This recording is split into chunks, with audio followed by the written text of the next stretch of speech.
Subhanahu wa ta'ala menetapkan, mengambil perjanjian dari semua anak cucu Adam sebelum terlahir ke muka bumi. Awas, hati-hati.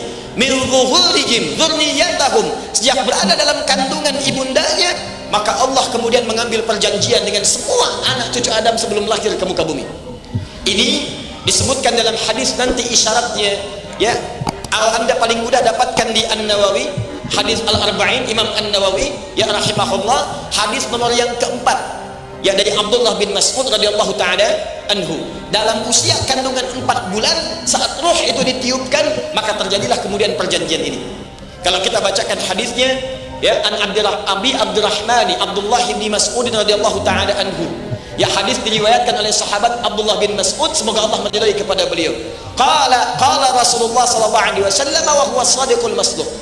Beliau menyampaikan, Nabi pernah mengatakan, menyampaikan berita, sedangkan beliau orang yang benar dan dibenarkan oleh orang lain. Ingat rumusnya ya, Nabi itu orang yang selalu benar dan dibenarkan oleh orang lain. Ini kelebihan Nabi Muhammad SAW. Jadi kalau beliau menyampaikan sesuatu, selalu benar, dan uniknya orang lain membenarkan. Bukan cuma kawannya, lawannya pun mengakuinya. Nah, ini sifat yang mulia. Ada orang menyampaikan kebenaran, kata-katanya benar, tapi orang lain tidak mengakui. Nabi tidak. Nah, kalau di ilmu hadis Anda temukan kalimat ini, kalimat as-sadiqul masduq, orangnya benar dan dibenarkan, ini menunjukkan informasi yang disampaikan bukan informasi biasa, sesuatu yang gaib yang kadang-kadang belum kita ketahui seketika. Maka ada kalimat pembuka seperti ini, seakan-akan ingin mengatakan begini, sepanjang yang Nabi sampaikan itu apapun bentuknya, maka Anda harus langsung benarkan. Karena beliau ini, jangankan orang kawannya, lawannya pun ketika bicara langsung dibenarkan oleh mereka. Paham? Jadi kalau Abu Lahab dan Abu yang lainnya itu membenarkan kalimat Nabi, maka kita yang beriman otomatis harus lebih daripada mereka.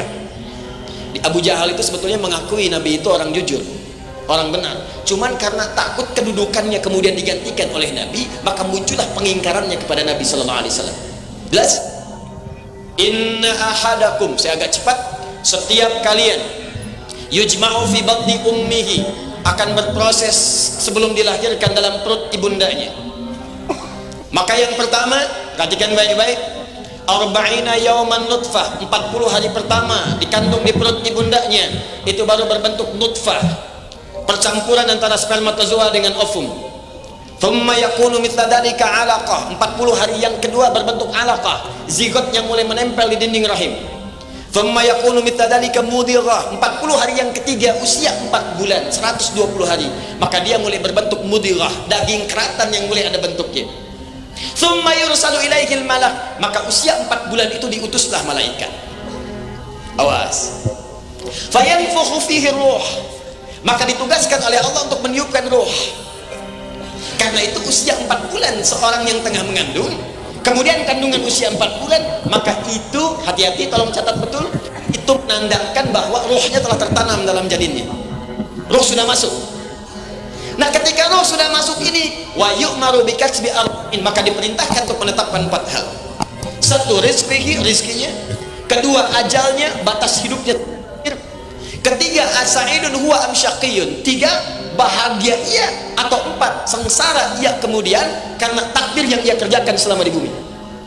Yang paling menarik, begitu ruh ditiupkan itulah kemudian Allah mengambil perjanjian dengan setiap hamba. Apa perjanjiannya? Ini yang paling kita soroti.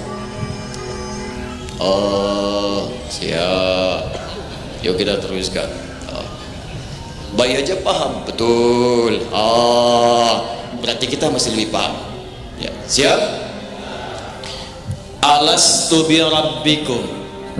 Awas, kata Allah, min bani Adam. Ingat, kalau ada kalimat bani Adam, ini nomor kelima penyebutan manusia yang disebutkan dalam Quran.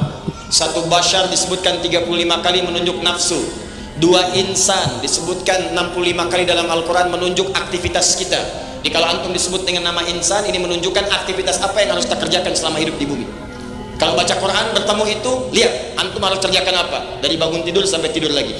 Yang ketiga, ada yang disebut dengan ins, disandingkan dengan jin. 18 kali pasangan ini disebutkan dalam Al-Quran untuk menunjuk sifat kelembutan dan sifat kehadirannya di bumi. Yang keempat ada disebut dengan nas, an-nas, disebutkan kurang lebih 241 kali dalam Al-Quran untuk menunjuk sifat sosial yang manusia itu mustahil bisa hidup sendirian. Yang kelima disebut dengan Bani Adam. Bani Adam 7 kali disebutkan dalam Al-Quran untuk menunjuk asal keturunan kita bersumber dari Adam alaihissalam. Jadi kalau disebutkan Bani Adam, itu artinya semua manusia dari sejak Adam turun ke bumi melahirkan keturunan sampai keturunan terakhir di bumi. Artinya apa? Semua yang namanya manusia, anak cucu Adam sampai kehidupan berakhir akan mengalami proses ini. Apa proses yang dimaksudkan? Alastu bi rabbikum, kata Allah, saya akan mengambil perjanjian dengan kalian pada saat ini. Apakah kalian siap menjadikan saya sebagai Rabb kalian? Kenapa Allah tidak mengatakan alastu bi ilahikum, al-malik, alastu bi rahimikum, alastu bi malikikum? Dipilih di ayat ini menggunakan kalimat alastu bi rabbikum. Ini rahasia terbesarnya sebelum pada pembahasan. Teman-teman, kata Rabb itu terambil dari satu sifat yang disebut dengan rububiyah. Rabba, ya Rabbu, tarbiyatan wa rububiyatan. Tidak disebutkan dalam bahasa Arab sifat yang terkait dengan nama rububiyah kecuali mencakup semua jenis perhatian yang mungkin diberikan. Jadi kalau misalnya ada yang sakit disembuhkan, masuk sifat rububiyah. Ada yang susah dimudahkan, ada yang butuh diberikan, ada yang ingin disampaikan. Di semua apa yang dibutuhkan dipenuhi. Maka itu yang disebut dengan sifat rububiyah. Kalau sifatnya terbatas dengan batasan tertentu, bisa ngasih sekarang, nanti belum tentu. Misal orang tua saat Anda sekolah dicarikan kemudian biayanya, diberikan kemudian kebutuhannya, tapi begitu wafat hilang semua pemberiannya. Pemberian sifat rububiyah yang terbatas keadaannya, terbatas waktunya, maka sosok yang memberikan itu disebut, saya ulang, sosok yang memberikan disebut dengan murabbi. Murabbi itu orang yang memberikan perhatian pada orang yang dirawatnya, tapi perhatiannya sifatnya terbatas karena tidak bisa memberikan yang sifatnya abadi. Jadi bisa dibatasi dengan waktu, dengan keadaan, dengan batas hidup dan lain sebagainya. Maka dia disebut dengan apa namanya?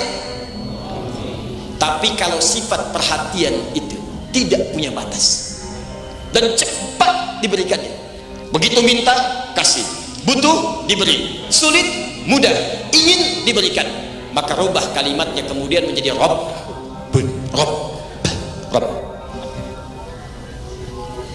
Di sejak kita dalam kandungan ibunda kita, usia 4 bulan, ruh sudah masuk, Allah menyampaikan tawaran kepada kita untuk berkomitmen kepada Allah. Perhatikan kalimat alastu bi rabbikum, kata Allah, hei, apakah kamu siap menjadikan saya sebagai Tuhan yang kamu sembah, dan dengan itu saya akan penuhi semua kebutuhan. Kalau kamu minta, saya beri. Kamu sakit, saya sembuhkan. Kamu butuh, saya anugerahkan. Kamu ingin, saya persembahkan. Kamu ingin rezeki, saya tampilkan. Kamu sakit, saya sembuhkan. Kamu salah, saya maafkan. Kamu dosa, saya ampuni. Saya mau tanya nih pada antum semua ya, maaf sekali, ada yang menawarkan kepada antum, mau nggak antum ikut saya? Nanti semua biaya saya tanggung. Kalau pengen haji, saya berikan. Kalau pengen umrah, saya fasilitasi. Pengen nikah, saya fasilitasi. Pilih perempuan paling cantik di muka bumi, saya fasilitasi sepanjang dia mau menikah dengan kamu, ya kan? Bisa gitu kan? Kadang-kadang ada yang begitu, ya.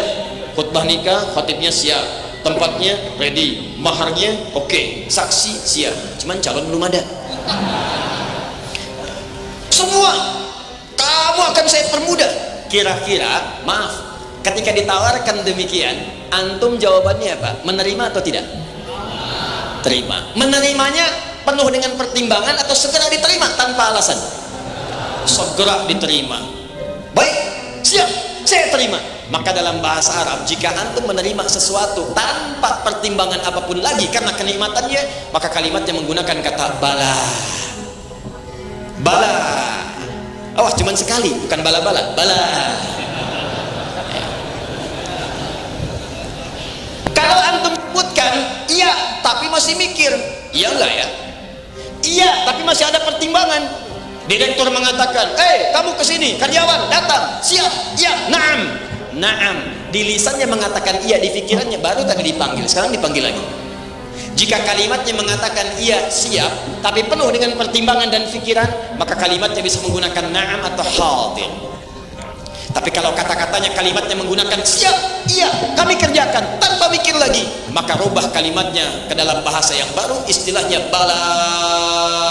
Maka kita katakan, ya Allah, siap, tanpa pertimbangan lagi, kami yakin kami akan sembah Engkau sebagai Tuhan, dan ya Allah, mohon nanti saat terlahir kabulkan setiap kebutuhan yang kami dapatkan. Kalau kami butuh, kami akan minta. Kalau kami sakit, kami akan mohon disembuhkan. Kalau kami salah, kami akan mohon dimaafkan. Kalau kami berdosa, kami mohon diampuni, ya Allah. Itulah perjanjian kita. Maka kita katakan syahidna, kami bersyahadat. Untuk itulah Nabi mengatakan, kullu mauludin yuladu alal fitrah. Setiap yang terlahir itu sudah ada fitrah dalam dirinya, kecenderungan untuk mendekat kepada Allah Subhanahu wa taala.